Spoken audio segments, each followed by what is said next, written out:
Bismillahirrahmanirrahim. Assalamualaikum warahmatullahi wabarakatuh. Perkenalkan, nama saya Amni Amila. Saya mengajar di SMK Negeri 1 Kuningan.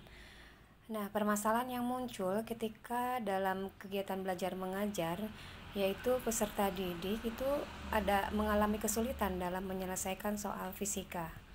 Nah, sebelumnya kita tahu bahwa tujuan pembelajaran IPA, khususnya fisika, berdasarkan Permendiknas nomor 22 tahun 2006, salah satunya adalah mengembangkan kemampuan bernalar dalam berpikir analisis, induktif, dan deduktif dengan menggunakan konsep dan prinsip fisika untuk menjelaskan berbagai peristiwa alam dan menyelesaikan masalah baik secara kualitatif maupun kuantitatif.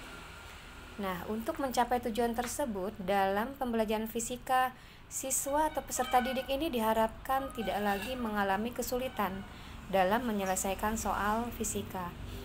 Kita ketahui bahwa kemampuan siswa di Indonesia dalam menyelesaikan soal fisika di bidang ilmu pengetahuan alam itu masih dikategorikan rendah.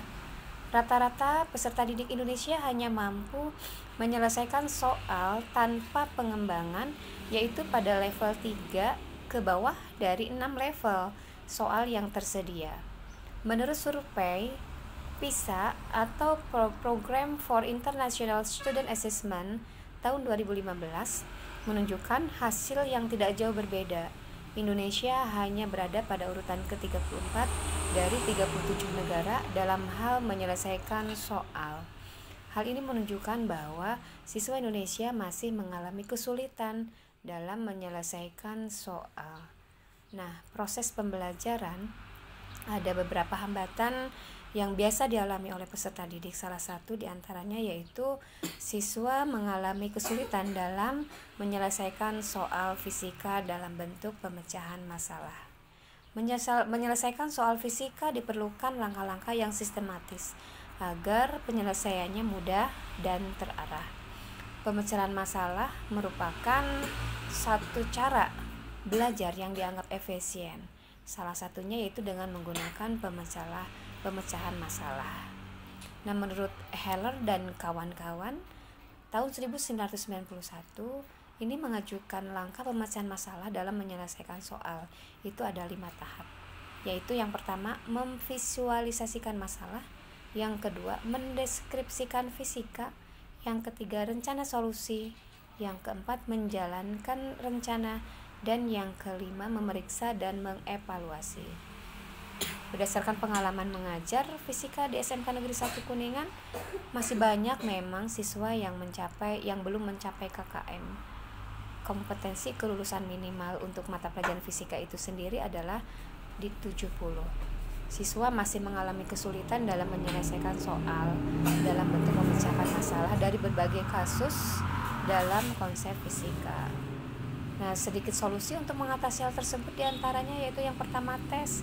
Tes ini digunakan untuk mengukur kesulitan siswa dalam menyelesaikan soal. Kemudian yang kedua wawancara. Wawancara ini dilakukan terhadap siswa yang dipilih berdasarkan jawaban soal pada saat itu.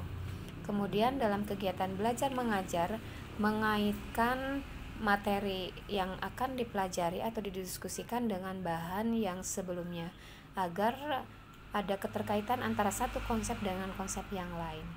Kemudian yang selanjutnya itu membahas fenomena atau gejala fisika. Ini di siswa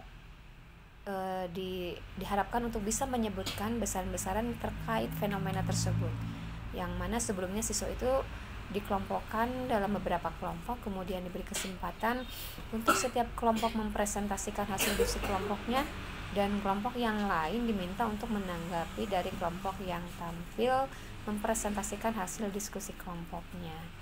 Mungkin itu saja sedikit solusi untuk menyelesaikan bagaimana agar siswa tidak lagi mengalami kesulitan dalam menyelesaikan soal fisika. Sekian dari saya ucapkan banyak terima kasih. Assalamualaikum warahmatullahi wabarakatuh.